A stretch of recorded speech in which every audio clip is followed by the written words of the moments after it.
અવાજ બેહી જશે પણ થોડુંક થોડુંક કઈ પ્રાણે પ્રાણે કાઢવું પડશે. આ તો દાદાનો જન્મદિવસ છે તો કેમ મોંઘું રહેવાય. હે તજા દેખીને ધણી સાંભળે અને દેવળ દેખી દુખ જાય. હે દર્શન કરતા મારા હનુમાનજી મહારાજના મારા પંડના પાપ ભળી જાય.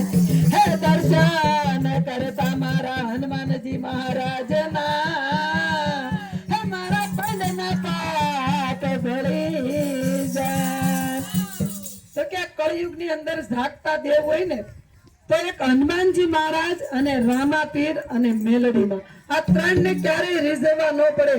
હવારમાં તમે માનતા કરો ને બપોર થાય તો ધડાકો કરે એવા દેવ હોય ને તો ત્રણ દેવતા છે માં મેલડી, રામાપીર અને હનુમાનજી મહારાજ. તમે હવારમાં માનતા કરો ને તો બપોર થાય તો ધડાકા હોય પણ એવા દેવ જાગતા છે. બીજાને તો આપણે માનતાઓ કરવી પડે, શ્રીફળ ધરવા પડે, ભોગ ધરવા પડે અને આને તો એક ખાલી ધૂપનો ધુવાડો કરો ને હૃદયનો પ્રેમ આપો ને ત્યાં તો ફુવારા વસુ કે હો ભાઈ એવો આવતા લાગણી એવો છે કે હનુમાન બધા કહે છે કે બધાની હળીએ ચડાય પણ હનુમાનની હળીએ ચડાય નહીં. અને હનુમાન દેવતા એવા છે કે ભૂત પલિતર પણ તમારથી ભાગે અને નજર ઉતારે અને કષ્ટના તમારા દુઃખ હોય ને તો એ તમારા દુઃખ પણ બધા હરી લે એવો આ જાગતો દેવ છે. અને તમે બધા એના સાહિત્યમાં આજે બેઠા છો અને આજ તો કે એનો જન્મદિવસ છે તો તમે બધા કેટલા ભાગશાળી છો કે બધા હૃદયથી આજ હનુમાનજી મહારાજને પ્રાર્થના કરજો કે હે હનુમાનજી મહારાજ અમારા જે કઈ દુઃખ હોય ને તો એ તમે ભાંગીને ભૂકો કરી નાખજો અને અમારા કષ્ટ જેટલા હોય એટલા તમે તો કે તમારી માથે લઈ લેજો ને અમને બધાને એકદમ નિરોગી બનાવજો. અમારા દુઃખને પણ તમે ભાંગીને ભૂકો કરી નાખજો અને અમે રોગી સરીને એમ અમને નિરોગી બનાવી દેજો. કેમ કે આજ આપણે હનુમાનજી મહારાજ છે ને એ તો તમારા ગમે એવા જન્મના દુઃખ હોય ને એ દૂર કરવાની શક્તિ આ દાદાની અંદર છે. આ દાદાએ કેવા કામ કર્યા છે કે જગતની અંદર એને પદ મળતું હતું, ગાદી મળતી હતી પણ એ ગાદી એને રામને આપી છે. એને તો હંમેશને માટે એક સેવક બની જશે નકર એને તો આ સૂર્યને જઈ ગળી ગયા હોય તો પછી આ બ્રહ્માંડમાં તો એ હું ન કરી શકે પણ આ એને એક નિશી સેવા જ માંગી છે. કેમ કે સેવાની અંદર એટલી શક્તિ છે, સેવાની અંદર એટલી ભક્તિ છે અને સેવાની અંદર સુખ ને સંપત્તિ છે. એટલે હનુમાનજી મહારાજે ગમે ત્યાં સેવા માંગી અને એવી જ સેવા જો બાબા સીતારામ મહિલા મંડળ કરે છે. આજે તો કે આ બેનું એક ગાય માટે ભગવો પહેર્યો છે કે આ બેનું ને રોજ ગૌશાળામાં 1 થી 4 વાગ્યા સુધીની આ બેનો રોજ ગૌશાળાની અંદર સેવા કરે છે. અમારે ધૂનનું કોઈ પણ આમંત્રણ હોય તો આ બેનો ધૂનમાં જતા હોય અને ધૂન ન હોય તો બધા બેનો ગૌશાળામાં સેવામાં જતા હોય. અને કળિયુગની અંદર ગાય માતાની સેવા કરવી ને એ મારો ને તમારો ધર્મ છે. કેમ કે ગાય છે ને એના મુખમાં તો કે ભાગવત છે અને એનું ગળું છે ને એમાં 18 અધ્યાય છે અને એનું મસ્તક છે ને એના ભાલની અંદર શિવજીનું સ્થાન છે અને મસ્તકની અંદર તો કે એને આખું વૈકુંઠ ધામ છે અને એને ગોબરની અંદર માં લક્ષ્મી સાક્ષાત બિરાજમાન છે. એટલે તો આપણે ગાય માતાને માતા કહેવામાં આવે છે. એટલું તો છે જ તે પણ ગાયની અંદર તો કે 33 કોટી ઔષધિઓ છે કે કેન્સર જેવા કેન્સર બીમારી મટાડે છે. તમારો લીવર ખરાબ થઈ જાય હોય તો ગાયનું સાળ ખાવાથી નવા લીવર થઈ જાય છે અને એનો અરગ પીવો ને તો તમારી કોઈ પણ નાની તમારે રોગી બીમારી હોય ને એ પણ મુક્ત થઈ જાય છે.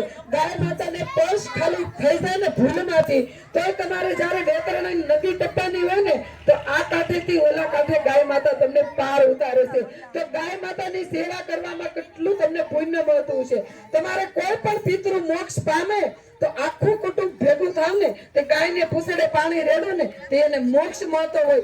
મર્યા પછી જો આ ગાય માતા મોક્ષ અપાવતી હોય તો જીવતા ગાય માતાની સેવાને ગાય માતાને ઘાસ ખવડાવવામાં અને ગાય માતાના આશરા બનાવવા માટે ગાય માતાની સેવા કરવા માટે કેટલું પુણ્ય મળતું છે. જો અમારા બેનુએ એક સેવા લીધે છે બગદાણા પાસે કર્મોદર ગામ છે અને ત્યાં તો કે હાવજનું બહુ જોર છે અને જંગલમાં એક બીમાર ગાયનો આશ્ય હોડ બનાવવાનો એક કોમરામ બાપુ કરીને સંચાલક છે અને ત્યાં ક્યાં તો કે 200 વીઘા દાનમાં જગ્યા આવી છે ડુંગરા વિસ્તારમાં, અને એ વિસ્તારની અંદર આ બેનુએ એવો સંકલ્પ કર્યો છે કે ગાય માતાને અમે એક આશરે ગૌશાળાની અંદર ખીલે બાંધી દેવું અને ઘર ઘરના ઉમરા આજે ગાય માતા માટે અમે ભટકશું એમ.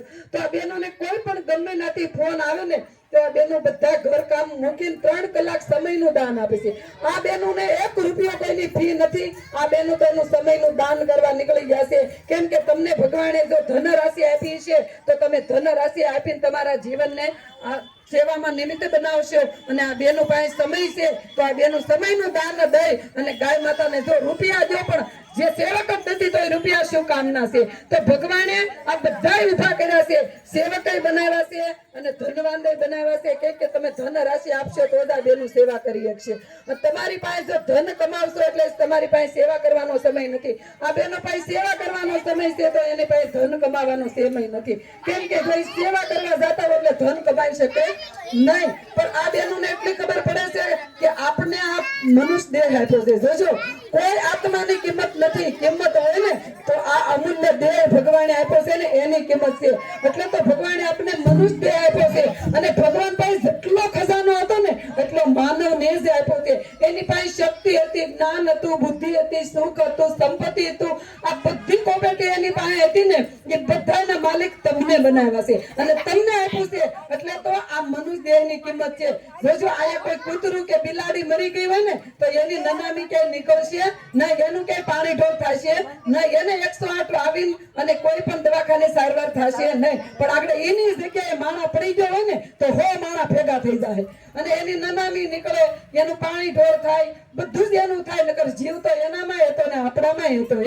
જીવ તો એનામાં ભગવાને પૂર્યો છે અને આપણી અંદર પૂર્યો છે, પણ આ દેહની કિંમત છે કોઈ એક અબોલ જીવની કિંમત નથી. તો ભગવાને આપને આવો જીવ આપ્યો છે ને તો કાક આવા સેવાના કામમાં નિમિત્ત થાયજો. કોઈ પણ ગૌશાળાની અંદર દાન દઈને તમારા જીવનને ધન્ય બનાવજો. અને આ બધું ભાતું છે ને એ આત્મા હારે આવે છે. આ બધા બંગલા બાંધ્યા, રૂપિયા રળ્યા, ઘરેણા કર્યા, આ બધું આપણું નથી. એ તો એક મનને શાંતિ મેળવવા માટે આ ભોગ છે અને આ ભોગને તજી વહી જવાનું છે. પણ હારે શું આવે?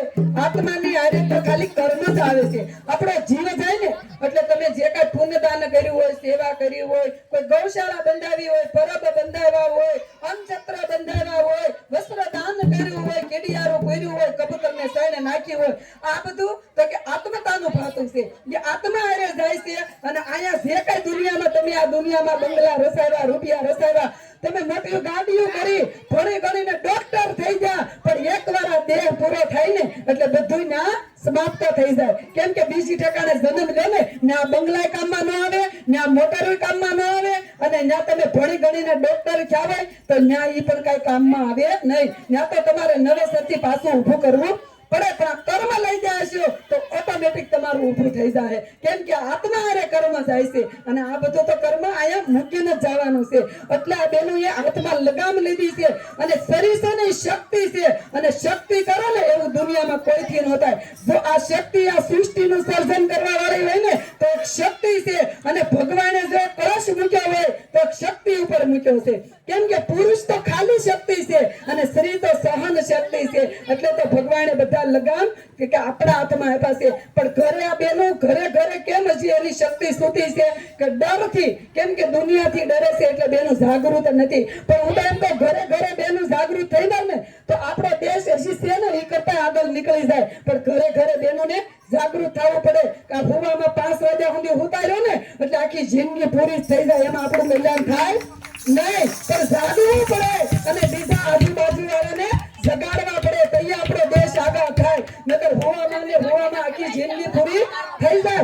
એમ રાજા આવી જાય તો ખબર ન પડે કે આપણી જિંદગી ક્યાં પૂરી થઈ ગઈ એમ. પણ આમ રાજાને એકવાર ખબર પડી જાય કે આ ખોડિયાને આપણે પણ ટચ નહીં કરી શકી, એવું જીવન જીવો કે ભગવાનને જોજો કે કોઈ કૂતરો હોય ને એને મ્યુનિસિપાલિટી લેવા આવે ને એટલે કોઈ કૂતરાના ગળે પટ્ટો બાંધ્યો હોય ને તો મ્યુનિસિપાલિટી ક્યારે લઈ જતો નથી. એને ખબર પડી જાય આ કોઈક માલિકનો છે. એમ તમારું પણ જીવન એવું કરો કે તમારું ભોજનથી રંગી નાખો, સેવાથી રંગી નાખો તો એ ભગવાન જો ધમરાજાને મોકલશે ને એટલે તમને ટચ નહીં કરી શકે. કેમ કે એને ખબર પડી જાય કે આ કોઈ ભગવાનનો ભગત છે, આનો કોઈક માલિક છે એટલે આને આપણે હાથ અડાડાય નહીં. એને સ્વયં ભગવાનને આવવું પડે આપણને અન્ન સત્રની અંદર કોઈ પણ અન્ન દાન ખવડાવો ને તો એવું ખવડાવજો. અત્યારે કેડિયારું ફરવાનો સમય છે.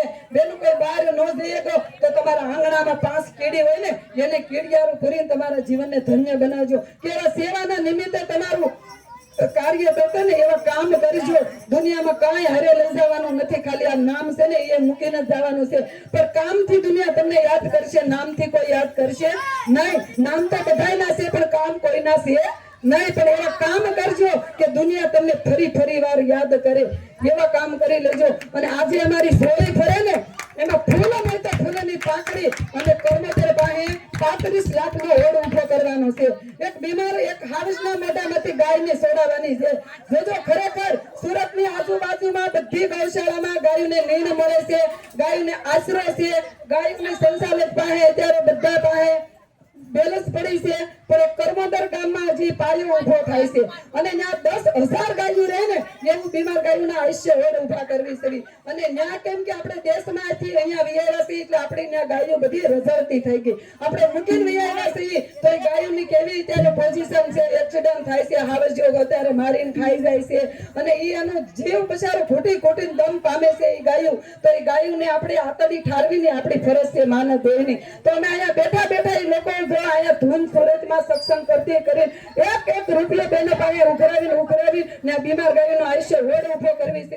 અને એ બીમાર ગાયોની આયુષ્ય હોડની અંદર ગાય માતા બેસે અને પછી એના નાથીના આશીર્વાદ દે ને એ તમારી 7 જન્મને દુઃખોને ભાંગીને ભૂકી કરી નાખશે. એમ કે તમે વાવશો ને એ પરબારા તમારા દીકરા લણશે.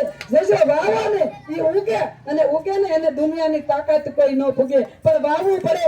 જો એ કોરા ખેતર રહે ને તો એમાં ખડ ઊંઘી જાય. પણ તમે એમાં દાણા વાવતા રહે ને તો એ તમારી વ્યાજ હોતું તમને ભગવાન પાછું આપશે.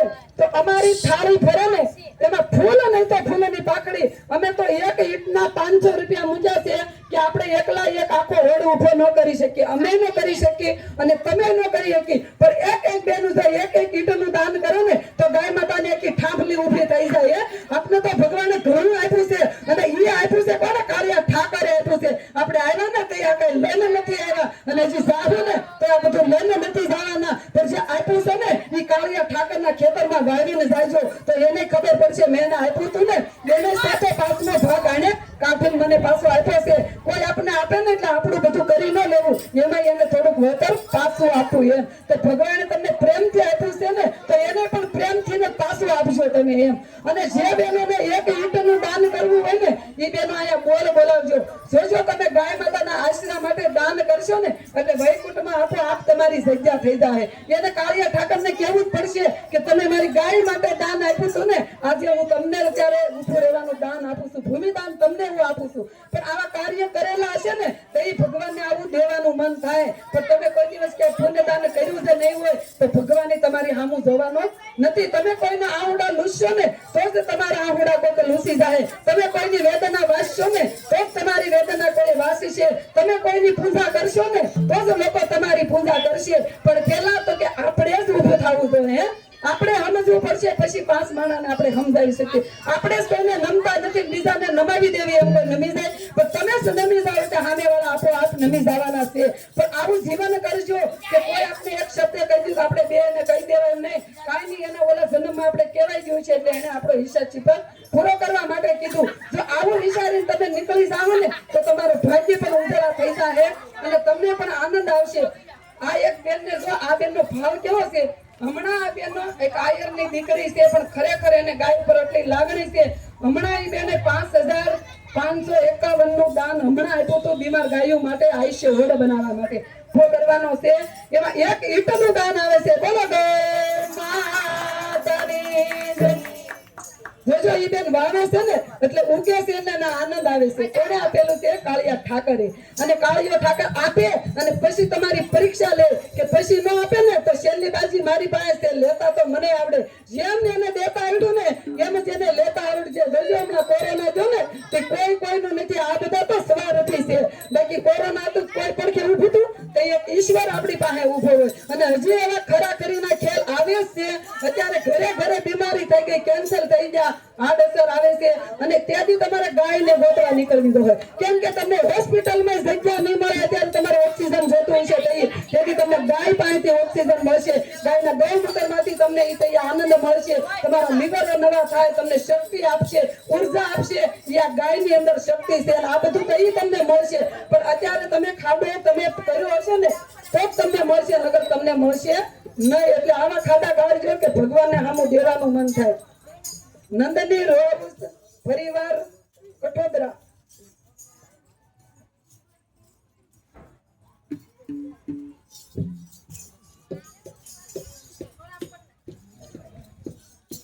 એક બીમાર ગાયોના આયુષ્ય ઓળે માટે